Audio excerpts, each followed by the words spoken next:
Някои готвят без сол, други готвят без захар, ние готвим без рукола. Днес ще приготвим една рецепта, която въпреки че съдържа много компоненти, всъщност е изключително лесна и отнема не повече от 5 минути, за да бъде напълно приготвена и сложена в фурната да се пече. Основната идея е взета от една книга, която е италианска, но аз съм модифицирала рецептата според това, което на нашето семейство ни харесва. За начало, рибата треска, която използвала, беше замразена. Аз я размразих за 24 часа в хладилника, след което я измих, подсуших и залях с малко зехтин. За нея са ни необходими още малко сол, черен пипер и лимон. За соса, който ще бъде в дъното на тавата, са необходими смелени домати. Аз използвам такива от консерва. Счукан чесън, стар може и пресен да се използва, разбира се, ако се нареже финно, сол, босилек и чили. И накрая, за нашата хрупкава коричка са ни необходими галета, орехи, пармезан и консерва с аншоа. Проблема на рибата треска е, че е доста суха и също така в България се намира изключително трудно в някакво по-прясно състояние. Затова ние ще направим първо един малък сос в тавата, за да я вкусим по-добре. Наливам приблизително една чайна чаша смелени домати в тавичката,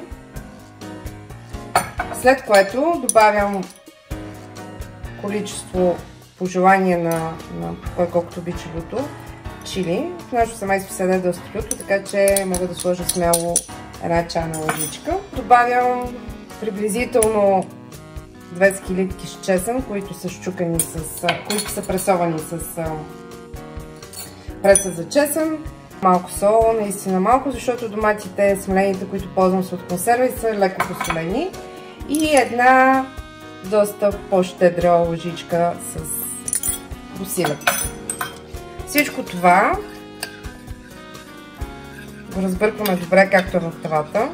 След което слагаме рибата върху доматения сос. Както вече ви казах, аз съм я размразила, подсушила, съвсем леко съм сложила сол и я бях заляла с зехтин. Тя престоя така около час и малко. И е напълно готова за печене. Подреждам филенцата в един равен слой. Добавяме съвсем малко прясно изцеден лимонов сок. Поръсваме с черен пипер. Междувременно, тъй като аз не съм професионалист, забравих да ви кажа, че трябва да сте си загрели добре фурната на около 200 градуса с отдухване, за да можем сега да поставим тавата вътре за около 10 минути. Това време е напълно достатъчно на рибата да се запече леко. За хрупката коричка ни трябват около една чайна чаша галета или панко, или просто смлян хляб, какъвто имате сух, 2 супени лъжици смлени орехи, половин чайна чаша смлян пармезан, 2 скилитки пресован чесън, 3 филета аншоа, както и зехтина, в който са те. Филетата аншоа много бързо се разтварят в храната, така че просто си вадим в тези трите филенца. Нарязваме ги на приблизително такива парченца. Добавяме в конкса, заедно с част от зехтина, приблизително половината количество зехтин сложих. Целта е да получим една такава смес, която да е леко влажна. Не напълно, но леко влажна.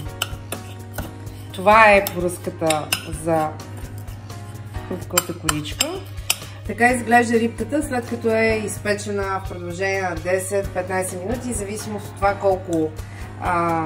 колко силна е вашата фурна. И сега отгоре трябва да я поръсиме с това, което направихме за хрупкава коричка. Това, че се получава повече сос, е в резултат от това, че моята риба беше замразена и въпреки че аз се постарах да я подсуша и да я мариновам предварително, както вече ви разказах, въпреки това тя поскочи допълнително. Да, това е проблем. Цялата тази рецепта съм я сглобила от различни места. Причината да я измисля е една моя приятелка, която наскоро ме попита какво да прави с риба треска, която има, която е купила. Така, разпределяме коричката върху рибата. И връщаме в горещата фурна.